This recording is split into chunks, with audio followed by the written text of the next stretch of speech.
My name is Jacob, and I'm 32 years old. I've always tried to be the good son, even when life wasn't exactly fair. Growing up with a single mom who struggled to make ends meet taught me to always put family first. So when my mom's 15th anniversary with my stepdad came around, I wanted to make it special for her. When she canceled their Paris trip due to budget issues, I never questioned it, until I saw those 89 photos on Facebook. Before I tell you about the shocking discovery that changed everything, let me know where you're watching from in the comments. Hit that like and subscribe button to join me on this journey of learning when family loyalty reaches its breaking point. I grew up in a modest 3-bedroom house in the south side of Chicago, with my mom Elizabeth. The neighborhood wasn't the best, but it was what we could afford after my dad Richard walked out when I was 7 years old. I still remember that day like it was yesterday. Dad had packed his bags while Mom was at work, and when she came home, all that was left was a note on the kitchen table. I was too young to understand what was happening, but I remember Mom crying for days, trying to hide her tears whenever I walked into the room. After Dad left, Mom had to work 2 to 3 jobs just to keep a roof over our heads and food on the table. She would work as a receptionist at a dental office during the day, waitress at a local diner in the evenings, and on weekends, she would clean houses for wealthy families in the suburbs. I barely saw her, but when I did, she was always exhausted, with dark circles under her eyes and hands rough from cleaning chemicals. Despite her exhaustion, Mom always made time for me. She would help me with homework, attend my school events whenever she could get time off, and always tuck me in at night, even if she got home at 11 o'clock. She would often tell me, "Jacob, remember that family is everything. In this world, the only people you can truly count on are your blood relatives." I took those words to heart and did everything I could to make her life easier. By the time I was 10, I was doing most of the household chores, cooking simple meals, doing laundry, cleaning the house.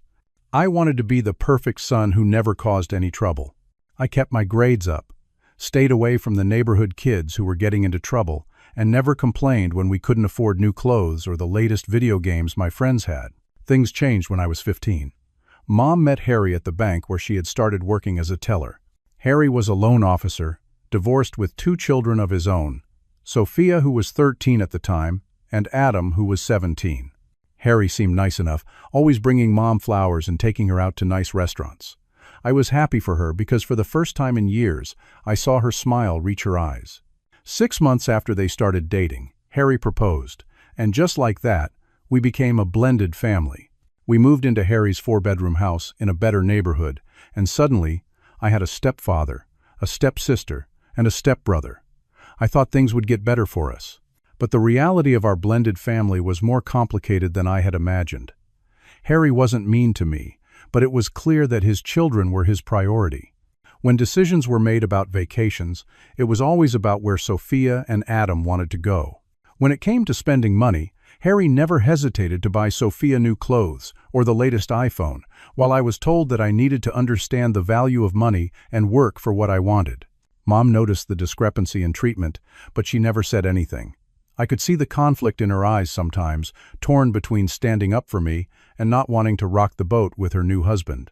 I understood her fear of being alone again, of going back to working multiple jobs just to survive, so I never complained.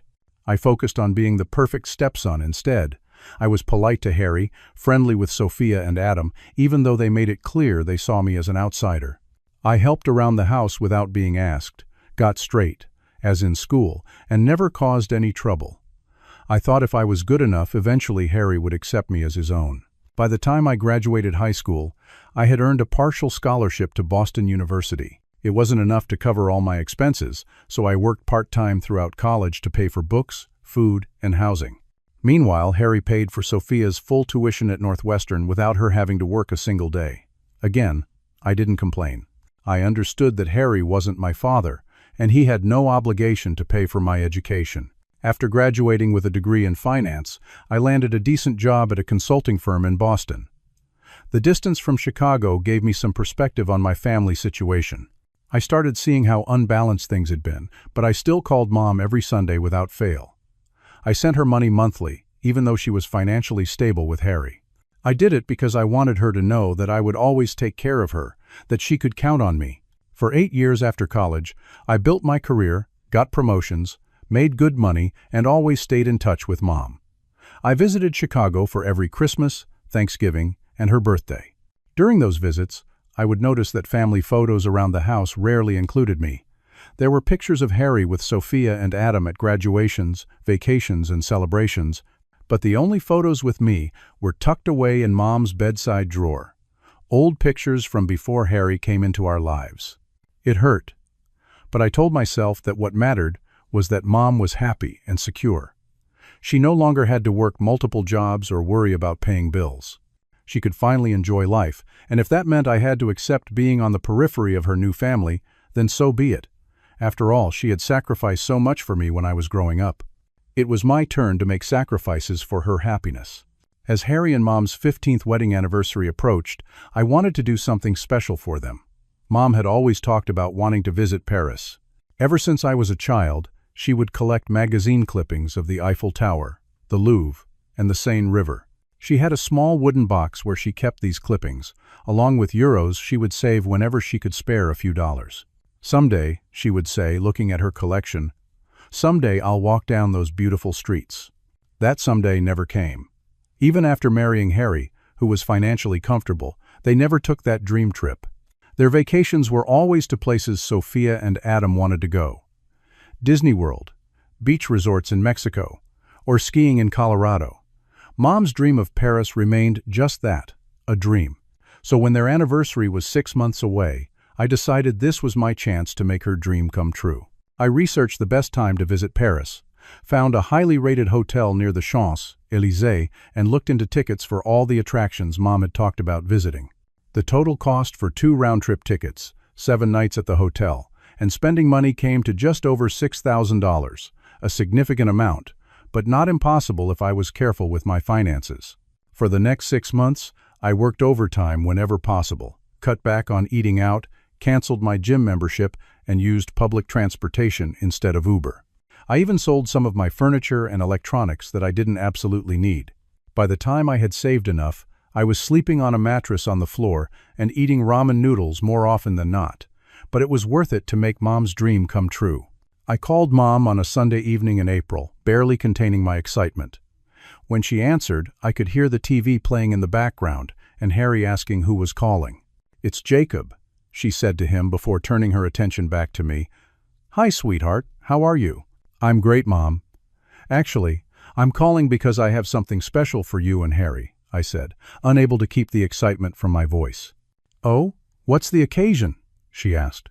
"Your anniversary is next month, remember? 15 years is a big deal." "Oh, honey, you didn't have to get us anything," she said. But I could hear the curiosity in her voice. "Well, it's not just anything," I said, dragging out the moment. "How would you and Harry like to spend a week in Paris?" There was silence on the other end, and for a moment, I thought the call had dropped. "Mom? Are you there?" I heard a small sob. "Jacob, are you serious? Paris? The actual Paris in France?" "Yes, Mom. I bought 2 tickets, booked a hotel for 7 nights, and there's spending money included. You'll leave on May 15th, your actual anniversary date. I've already checked with your bank, and they confirmed you both have valid passports." "I can't believe this," she whispered, and I could tell she was crying. This is too much, Jacob." "Nothing's too much for you, Mom. You deserve to have your dream come true." We talked for another 20 minutes, with Mom asking details about the hotel, the flight, what they should pack. She kept saying she needed to talk to Harry about it, make sure he could get the time off work, but I could tell from her voice that she was already mentally packing her bags. "I'll call you in a few days after I've talked to Harry," she said before we hung up. "Thank you, Jacob. You're the best son a mother could ask for."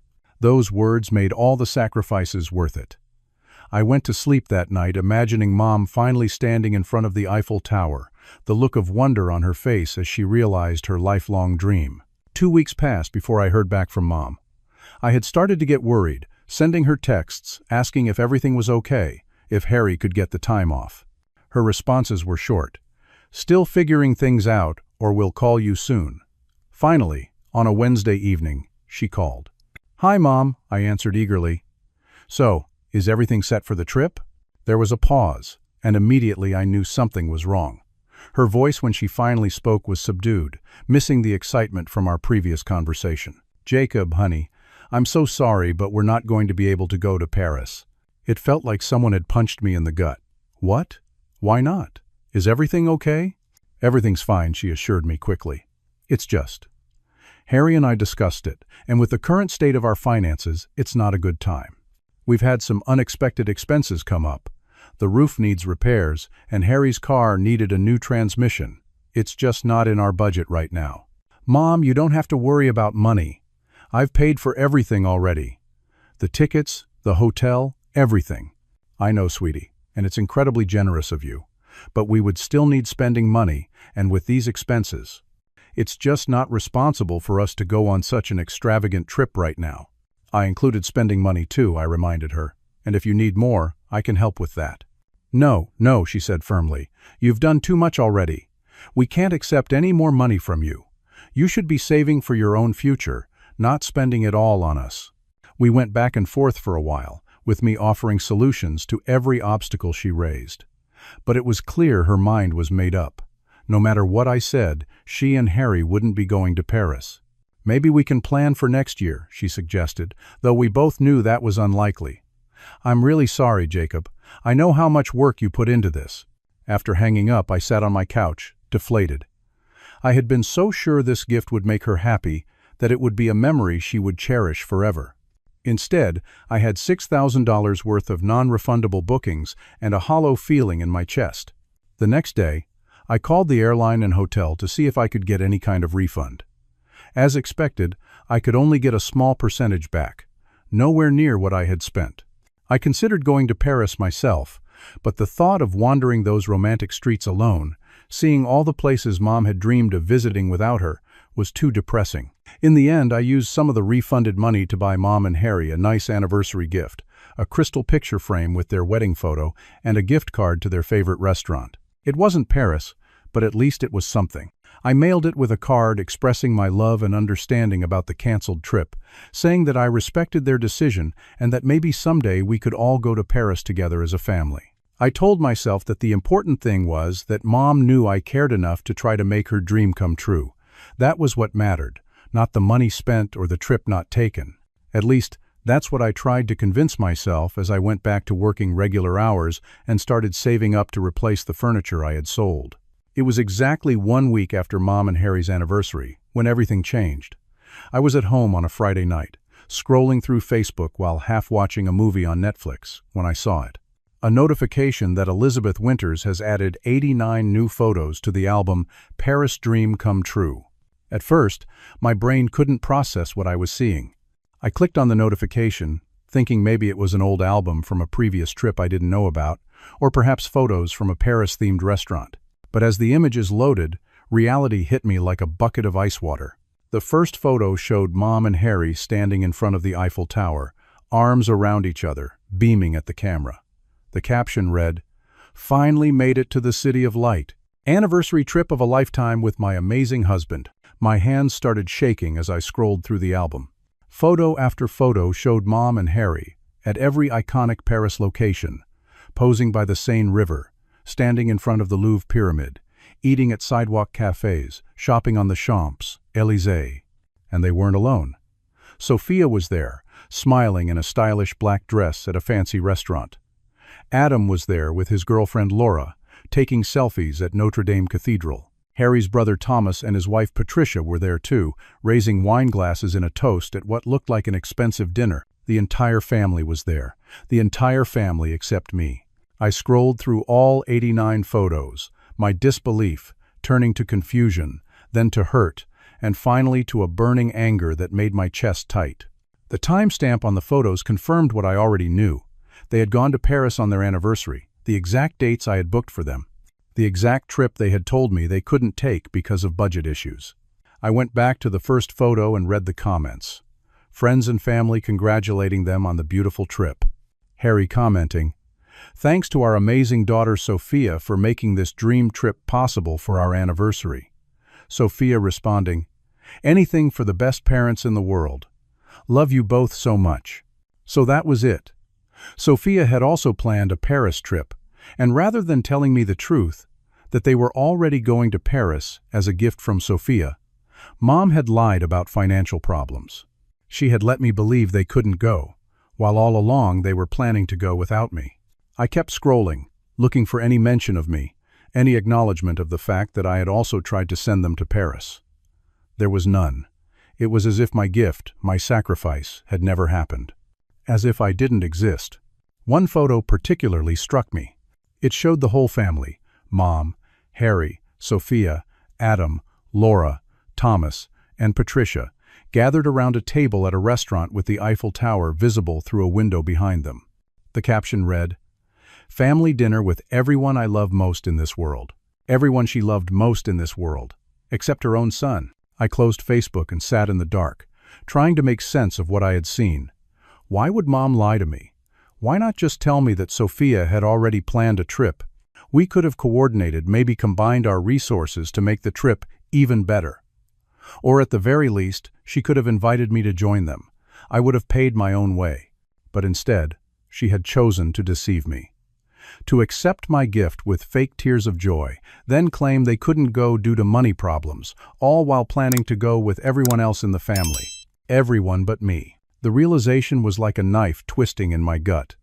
All these years, I had told myself that I was still important to Mom, that despite the new family dynamics, I still mattered to her. But these photos told a different story. They showed me exactly where I stood, outside the circle, looking in, not family. Not everyone she loved most in this world. Just an afterthought, if that. I picked up my phone several times, tempted to call her, to confront her with what I had found. But what would be the point? What explanation could possibly make this okay? What words could erase the image of that family dinner with everyone she loved most in this world? Sleep was impossible that night. I tossed and turned, replaying moments from the past 15 years, seeing them in a new, harsh light. The Christmas where everyone got thoughtful, expensive gifts while I got a gift card. The family vacation photos where I was never included. The way Mom would cut our weekly phone calls short when Harry wanted her attention. The fact that she had visited Boston only once in 8 years, despite my repeated invitations. I had made excuses for all of it. She's busy. Harry's children are younger and need more attention. She's just trying to make her marriage work. But now, faced with the evidence of my '89 photo exclusion, those excuses rang hollow. As the sun rose, I made a decision. I wouldn't confront her. I wouldn't demand an explanation. I would simply step back and see how long it took her to notice my absence. I would stop calling every Sunday, stop sending money every month, stop initiating contact altogether. I would wait and see if my own mother would reach out to me when I wasn't actively trying to be part of her life. It was a test I desperately hoped she would pass. But deep down, as I looked at those Paris photos one more time before blocking her Facebook page from my feed, I feared I already knew the answer. The week after discovering the Paris photos was one of the worst of my life. I cycled through emotions like a carousel that wouldn't stop. Shock gave way to anger, anger to hurt, hurt to confusion, confusion back to anger. I would be fine 1 minute, focused on work or talking to a friend, and the next minute an image of Mom and the whole family laughing in front of the Eiffel Tower would flash in my mind, sending me spiraling again. I couldn't sleep. I would lie awake until 3 or 4 in the morning, replaying conversations with Mom, searching for clues I might have missed, signs that should have told me where I really stood in her life. When I did manage to sleep, I had dreams about being locked out of a house, banging on the door while I could see my family inside, laughing and ignoring my calls. Work suffered too. I missed deadlines, zoned out during important meetings, and snapped at colleagues over minor issues. My boss, Daniel, pulled me aside after I completely botched a presentation to a potential client. "What's going on with you, Jacob?" he asked, concern evident in his voice. "This isn't like you at all." I considered giving him some vague excuse about not feeling well, but the weight of carrying this alone was crushing me. "Family issues," I admitted. "I just found out my mother lied to me about something important. I'm trying to process it." Daniel's expression softened. "Take the rest of the day off. Get your head straight. We need you at 100%, and whatever this is, it's clearly affecting you deeply." I took his advice and left the office, but going home to an empty apartment didn't help. The walls seemed to close in around me, and the silence was deafening. I needed to talk to someone who would understand, someone who knew my family situation. I called my best friend Nathan, who I'd known since college. Nathan had met Mom several times and had witnessed firsthand the dynamic between me, her, and the rest of the family. He answered on the second ring. "Hey man, what's up?" His casual greeting made the lump in my throat grow. "Nate, I need to talk. Are you free right now?" Something in my voice must have alerted him, because his tone immediately changed. "I'll be at your place in 20 minutes. True to his word, Nathan arrived with a 6-pack of beer and a willingness to listen. I showed him the Paris photos and told him the whole story. The anniversary gift I had planned, Mom's excuse about financial issues, and the discovery that she had gone to Paris with everyone but me. Nathan was silent for a long time after I finished talking, his expression a mix of anger and disbelief. Finally, he shook his head and said, "That's messed up, Jacob. There's no excuse for that." "Am I overreacting?" I asked, part of me still wanting to find a way to excuse Mom's behavior. Maybe she had her reasons. "Like what?" Nathan challenged. "What possible reason could justify lying to you and excluding you from a family trip? Especially after you went out of your way to try to send them there in the first place." I had no answer. We sat in silence, nursing our beers. "You know what you need to do, right?" Nathan finally said. "You need to confront her, call her out on the lies and the exclusion, make her explain herself." The thought of confrontation made my stomach churn. What's the point? It's not going to change anything. It's not going to make me part of the family. "The point is standing up for yourself," Nathan insisted. "The point is letting her know that you're not going to be treated this way, that you deserve better. And if she doesn't care? If she has some excuse that just makes it all worse?" Nathan sighed. "Then at least you'll know where you stand. You can stop hoping for something that's never going to happen and start focusing on people who actually value you." His words hit hard because they reflected my own fears. What if Mom didn't have a good explanation? What if she simply didn't care enough about me to consider my feelings? What if I confronted her only to confirm that I truly was an afterthought in her life? After Nathan left, I sat alone with these thoughts, trying to decide what to do. Part of me wanted to call Mom immediately, to demand answers, to make her understand how deeply she had hurt me. But another part, the part that had spent years making excuses for being treated as less than Harry's children, was afraid of what I might learn. In the end, I chose silence. Not forever, but for now. I needed time to process my feelings, to strengthen myself for whatever answer might come. So I didn't call Mom the following Sunday as I normally would. I didn't send the monthly money I had been providing. I didn't respond to the casual text she sent from Paris. "The trip is wonderful. Wish you could see this beautiful city someday." That text was like salt in the wound. Not only had she excluded me from the family trip, but she was texting me from Paris as if I had no idea she was there, as if she hadn't lied to my face about not being able to go. The audacity of it made my decision easier. I would wait. I would see how long it took her to really reach out, to notice that something had changed. The next few weeks were a strange kind of limbo. I went through the motions of my daily life. Work, gym, occasional social outings. But I felt disconnected from everything, as if I was watching myself from a distance. The only emotion that broke through the numbness was anger, flaring up unexpectedly when I would see a happy family on the street or a mother and son laughing together in a restaurant. I started seeing a therapist, Dr. Thomas Bennett, hoping to make sense of my feelings. In our sessions, he helped me recognize patterns in my relationship with Mom that went back years before the Paris incident. "You've been trying to earn your mother's love by being the perfect son," he observed during our third session. "But love shouldn't have to be earned, Jacob. It should be given freely, especially from a parent to a child." "So what do I do now?" I asked, feeling lost. "You set boundaries," he said simply. "You decide what kind of treatment you're willing to accept, and you stand firm on that decision. Your mother's actions have shown a fundamental disrespect for your feelings. It's okay to step back and protect yourself." So, that's what I did. I decided to maintain my silence, not out of passive aggression, but as a form of self-protection. I needed space to heal, to reconsider the relationship and my place in it. I would wait to see if Mom noticed my withdrawal, if she cared enough to reach out in a meaningful way. As it turned out, I didn't have to wait long for an answer, though it wasn't the one I had hoped for. 3 weeks after the Paris trip, I was at my desk at work when my phone buzzed with a text message. It was from Mom. My heart jumped in my chest as I opened it, hoping against hope that it would be an explanation, an apology, something to show that she had realized how her actions had hurt me. Instead, the message read, "Hi, sweetheart, hope you're doing well.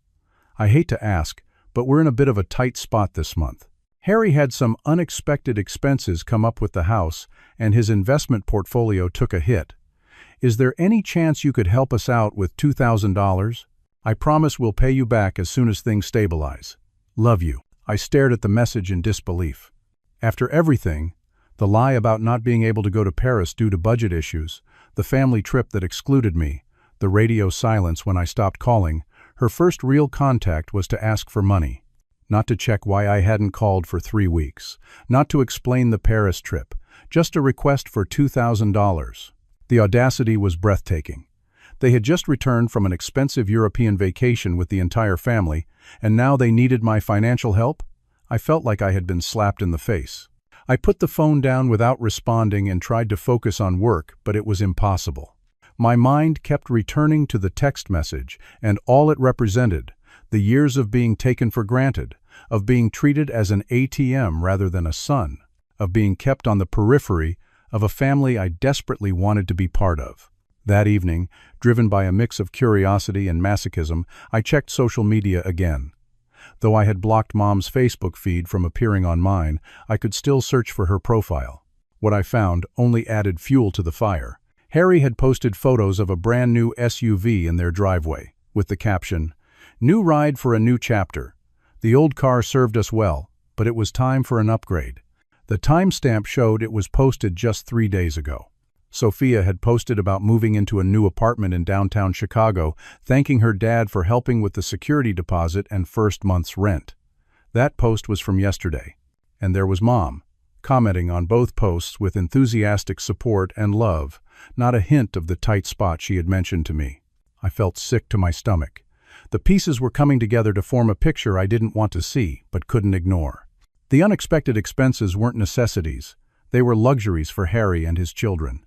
And rather than saying no to them, rather than telling them that money was tight after the Paris trip, Mom was turning to me to subsidize their lifestyle. As I scrolled through more recent photos, I saw evidence of their lavish spending everywhere. Harry's new golf clubs, Sophia's shopping spree at high-end stores, Adam's weekend trip to Las Vegas. All within days of returning from Paris, all posted openly without a thought about how it would look when coupled with a request for financial help from me. My phone buzzed again. Another text from Mom. "Jacob, did you get my message earlier? I know you're probably busy with work, but if you could let me know about the money soon, it would really help us out. Miss talking to you on Sundays." So she had noticed I hadn't called. But rather than checking if something was wrong, she assumed I was busy with work and used it as an opportunity to follow up on her request for money. The lack of genuine concern was telling. I started typing several responses, deleting each one before sending. My first instinct was anger. After lying to me about Paris and taking the whole family except me, you have the nerve to ask me for money? Then guilt, my default response to Mom for so many years. I'm a little tight this month too. Can I send $500 instead? Then coldness, a reflection of how numb I felt. Can't help this time. Good luck. None of them felt right. None of them expressed the depth of my hurt, the betrayal I felt, or the realization that was slowly dawning on me, that perhaps I had never been as important to Mom as I had wanted to believe. Finally, after hours of internal debate, I made my decision. I took a screenshot of Mom's Paris album cover, the one showing the entire family smiling in front of the Eiffel Tower, the one captioned, "Family dinner with everyone I love most in this world." I attached it to a text message and wrote, "I'm glad you had such an amazing time in Paris with your family. Interesting that you couldn't go due to budget issues when I offered to send you, but could afford to take the entire family just days later. Even more interesting that after such an expensive trip, you're asking me for money while Harry buys a new SUV and Sophia gets a new apartment. I think we both know I'm not really part of the family you love most in this world. I'm just the ATM you turn to when needed. Not anymore." My finger hovered over the send button for a full minute before I finally pressed it. Once it was done, I felt a strange mix of relief and terror. Relief that I had finally stood up for myself, and terror about what would come next. The response was immediate. My phone rang less than a minute later. Mom calling. I let it go to voicemail. She called again, and again, and again. Then the text started coming. Jacob, please pick up. This is all a misunderstanding. You have it all wrong, sweetheart. Please let me explain. I never meant to hurt you. The Paris trip was complicated. Please call me back. I'm worried about you. This isn't like you. Are you okay? Each message further confirmed that she didn't understand, or didn't want to understand, the depth of what she had done. Each attempt to explain it away as a misunderstanding or claim that it's not like you to stand up for yourself showed that she expected me to simply accept whatever treatment I received, to never question, to never demand better. I turned off my phone and poured myself a drink. The decision to confront Mom had been made, and there was no going back. Whatever came next, I knew one thing for certain. I would no longer accept being treated as an afterthought by the woman who was supposed to love me unconditionally. I would no longer send money without question. I would no longer make excuses for being excluded. For the first time in my adult life, I was setting a boundary with my mother. It was terrifying and liberating all at once. And while I didn't know exactly what the future held, I knew that our relationship would never be the same again. Whether that was a good or bad thing remained to be seen. Sunday morning, 3 days after I sent the text with the Paris photo, I was awakened by persistent knocking on my apartment door. I had been avoiding Mom's calls and messages, needing time to sort through my emotions before having a conversation that I knew would be difficult, but it seemed she had decided to take matters into her own hands.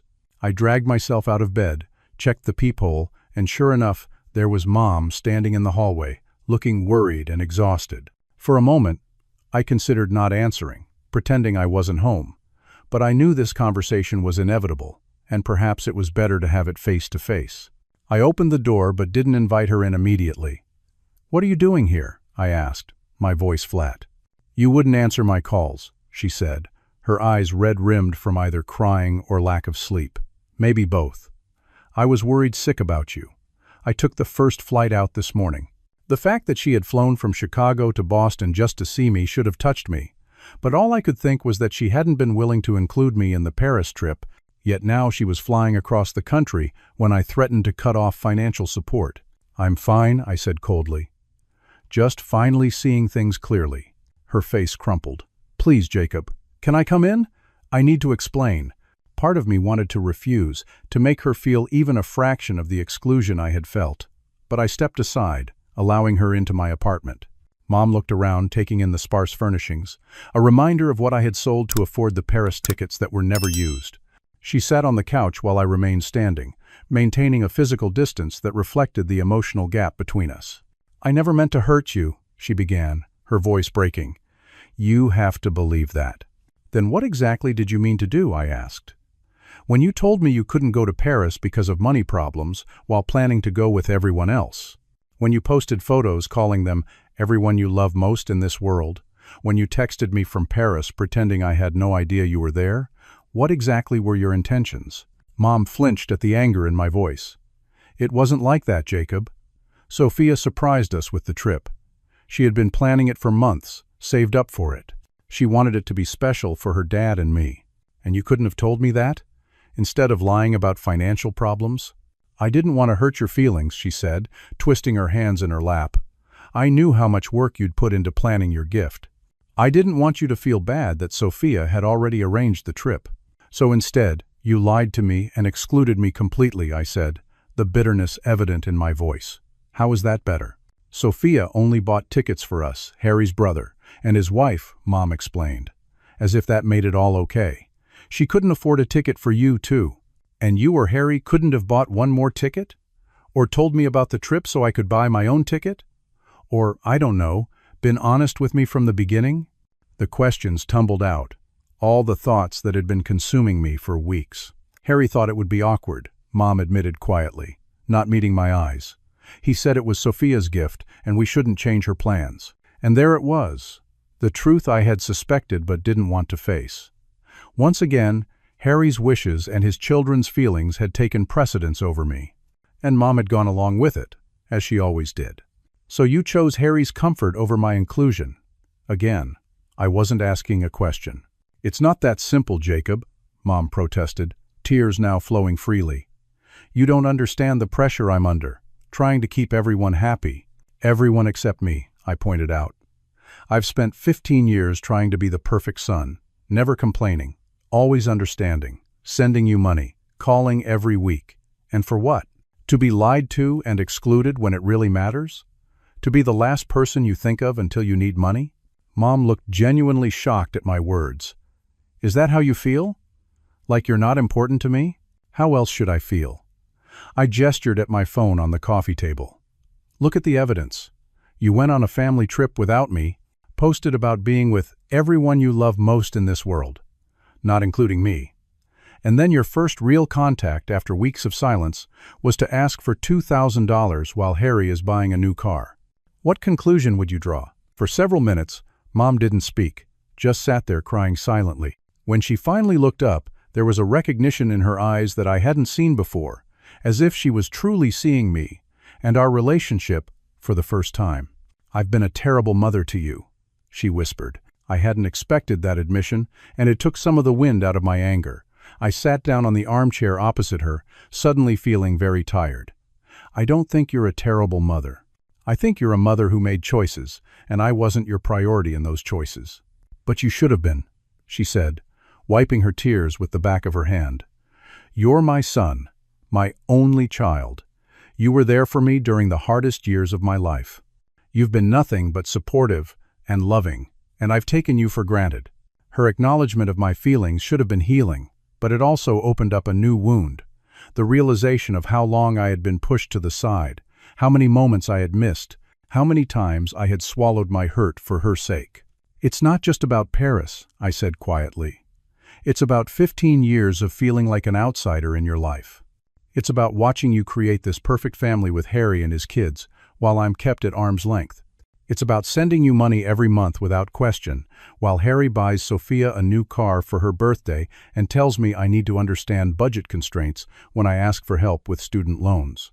Mom's face showed genuine surprise. I didn't know about that. About Harry refusing to help with your loans. There's a lot you don't know, I said, or chose not to see.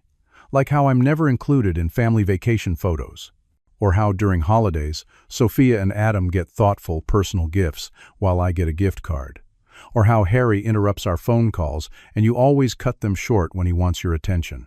Mom covered her face with her hands. I didn't realize. I didn't think. No, you didn't, I agreed, and I let it happen. I made excuses for you, for Harry, for all of it. Because I was so desperate to believe that I still mattered to you. You do matter to me, she insisted, reaching for my hand. I let her take it, but felt nothing, no warmth, no connection, just the physical touch of skin on skin. You matter so much, Jacob, more than you know. Then why? I asked, the question that had been haunting me for weeks. Why treat me this way? Mom was quiet for a long time, seemingly searching for an answer. I think I was afraid, she finally said. After your father left, it was just you and me against the world. I was terrified of being alone again, of failing you, of not being able to provide for you. When Harry came along, he offered stability, security. I was so grateful for that, so desperate to make it work, that I started making compromises. At my expense, I added. She nodded, unable to deny it. At first, it was small things. Going to restaurants Adam and Sophia liked instead of your favorites. Vacationing where Harry wanted to go. I told myself it didn't matter, that you were understanding and flexible, but over time those small compromises became bigger ones. And somewhere along the way I started seeing you as the strong one, the one who didn't need as much from me, while Harry and his kids were the ones I had to please to keep the peace. Her explanation made a certain sad sense, but it didn't erase the years of hurt. And Paris? The money request? How do you explain those? Mom's shoulders slumped. Paris was Harry's doing. Sophia wanted it to be just family, by which she meant her, Adam, Harry's brother. When I suggested including you, Harry said it would change the dynamic, that it was Sophia's gift and we should respect her wishes. I knew it was wrong, but I was afraid of causing conflict. As for the money, she trailed off, looking ashamed. Yes? I prompted. Harry's been making some bad investments lately. He's lost quite a bit of money, but he doesn't want anyone to know. The new car, Sophia's apartment, he's keeping up appearances, spending money we don't have. I was trying to help cover some bills without him knowing I was asking you. The admission hung in the air between us. Mom had been enabling Harry's financial irresponsibility, using me as a safety net while he continued to live beyond their means. "So you were using me," I said, the words like ash in my mouth. "I didn't see it that way," Mom protested. I didn't think." "That's the problem, isn't it?" I said, finally identifying the core issue. "You didn't think about me, about my feelings, about what it would mean to exclude me, to lie to me, to use me for money. I wasn't a factor in your decisions." Mom couldn't deny it. She just sat there, tears streaming down her face, the truth of my words hanging heavy between us. In the months that followed our confrontation, Mom and I entered a new phase of our relationship, one built on painful honesty rather than comfortable lies. I set clear boundaries, which was one of the hardest things I've ever had to do. I stopped sending money automatically. I reduced our calls to once every other week. I declined holiday invitations when I felt they were offered out of obligation rather than genuine desire for my presence. It wasn't about punishing Mom. It was about protecting myself and establishing a relationship based on mutual respect rather than expectation and convenience. For the first time in my adult life, I prioritized my emotional well-being over Mom's comfort, and while it felt selfish at first, my therapist assured me it was necessary. Setting boundaries isn't selfish. Dr. Bennett reminded me during one of our sessions. It's self-preservation. You can't pour from an empty cup, Jacob. By taking care of your own emotional needs, you're actually creating the possibility of a healthier relationship with your mother in the future. I took his words to heart and joined a support group for adults dealing with complex family relationships. There, I met people with stories similar to mine, adults who had been sidelined in blended families, taken for granted by parents, or used as emotional or financial crutches. Hearing their experiences helped me realize I wasn't alone, and more importantly, that I wasn't wrong for feeling hurt and establishing boundaries. One group member, a woman named Diana who had been treated as the family caretaker while her siblings got all the attention, shared a perspective that resonated deeply with me. For years, I thought love meant being useful. I thought if I could just be helpful enough, supportive enough, generous enough, then maybe I'd earn the same love my siblings got automatically. But that's not how love is supposed to work. Real love isn't earned, it's given freely, and it doesn't take advantage. Her words sparked a revelation. All these years I had been trying to earn Mom's love through perfect behavior, financial support, and unwavering understanding. I had believed that if I could just be good enough, helpful enough, I would finally be granted equal status in her heart. But that's not how unconditional love operates. That's not what family should mean. Meanwhile, Mom was going through her own process. The confrontation had shaken her, forced her to see how her choices had affected me. She started therapy herself, examining the patterns in our relationship and her marriage to Harry. She began standing up to him more, questioning his financial decisions and pushing back when he tried to exclude me. She sent me a letter, about 6 months after our confrontation, a real handwritten letter that arrived in my mailbox one Wednesday afternoon. In it, she wrote, "Jacob, I've been doing a lot of thinking about our relationship and the kind of mother I've been to you. The truth is, I failed you in many ways. I was so afraid of being alone after your father left that I allowed Harry to dictate the terms of our family, even when those terms hurt you. I convinced myself that keeping the peace with him was more important than standing up for you.